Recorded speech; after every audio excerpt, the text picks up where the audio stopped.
Hello అండి. అందరూ ఎలా ఉన్నారు? మన అందరికీ అమ్మవారి కృపాకటాక్షాలు ఎల్లప్పుడూ ఇలాగే ఉండాలి అని మనస్ఫూర్తిగా కోరుకుంటూ అమ్మవారి మోక్షానికి స్వాగతం.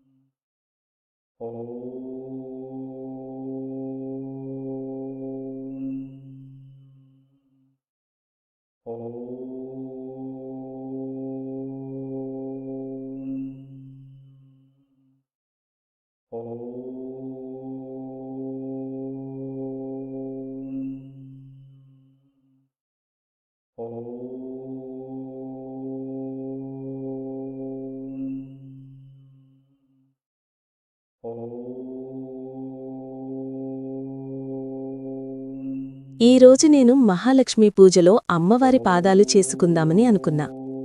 స్వయంగా ఆ అమ్మవారే ఇంటికి వచ్చినట్టు ఉంటది అని నాకు అనిపించి అప్పటికప్పుడు అనుకుని చేశా. పసుపుతో అమ్మ పాదాలు చేస్తున్నా ఇక్కడ నేను. అమ్మకి కుంకుమతో పరాణి రాసి ఇంకా కొంచెం కుందన్స్తో డెకరేషన్ చేస్తున్నా. అలాగే నేను ఈరోజు ఐశ్వర్యదీపం పెట్టుకున్నా. శుక్రవారం కూడా కలిసొచ్చింది అని ఐశ్వర్యదీపం పెట్టుకున్నా.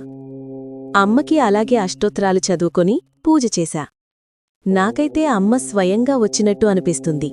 చాలా బాగా కుదిరాయి అమ్మ పాదాలు. అలాగే చూస్తూ ఉండాలి అనిపిస్తుంది.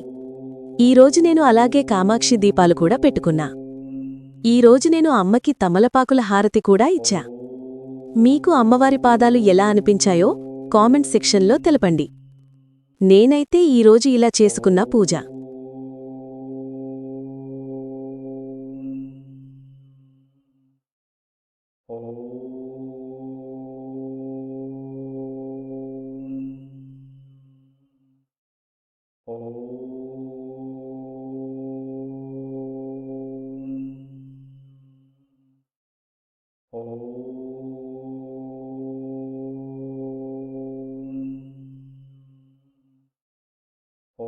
లక్ష్మీం క్షీరసముద్రరాజతనయాం శ్రీరంగధామేశ్వరీం దాసీభూత సమస్త దేవవనితాం లోకైకదీపాంకురాం శ్రీమన్మందకటాక్షలబ్ధ విభవత్ బ్రహ్మేంద్ర గంగాధరాం త్వాం త్రైలోక్య కుటుంబినీం సరసిజాం వందే ముకుంద ప్రియాం.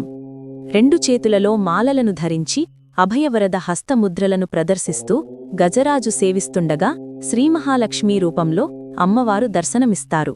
మహాలక్ష్మీ సర్వమంగళకారిణి, ఐశ్వర్యప్రదాయిని, అష్టలక్ష్ముల సమిష్టి రూపమే మహాలక్ష్మి. డోలాసురుడు అనే రాక్షసుడిని వధించింది. శక్తిత్రయంలో మధ్యశక్తి. మహాలక్ష్మీని ఉపాసిస్తే ఫలితాలు త్వరితంగా కలుగుతాయి. యాదేవి సర్వభూతేషు లక్ష్మీరూపేణ సంస్థిత అంటే అన్ని జీవులలోనూ ఉండే లక్ష్మీస్వరూపం దుర్గాదేవని చండీసప్తసతి చెబుతోంది. శరన్నవరాత్రులలో మహాలక్ష్మిని పూజిస్తే సర్వమంగళ మాంగళ్యాలు కలుగుతాయి.